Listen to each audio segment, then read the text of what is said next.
Hey everyone, in this video we will learn how to recover deleted message on TikTok. First, open your TikTok application on your mobile device. Next, tap on the inbox icon at the bottom of the screen to access your messages. Now, swipe left on the chat that you want to recover. This action may reveal option for managing your messages, but it's important to note that TikTok does not have a direct feature for recovering deleted messages.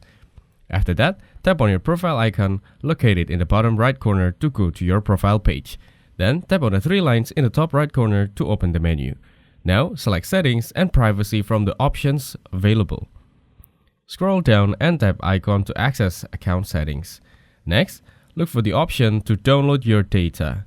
This feature will allow you to request a copy of your account information, which may include some message data. Now tap on the Request Data to initiate the process. TikTok will compile your data, which may take some time. After that, once your data is ready, you can tap on Download Data to save it to your device. This downloaded file will typically be in format that allows you to review your account history, including any interactions you've had.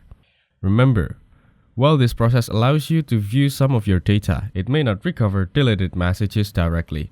TikTok does not currently provide a feature to restore deleted messages. So, regular backup of your important chats can help prevent data loss in the future. Thanks for watching. Don't forget to like and subscribe to see more content like this.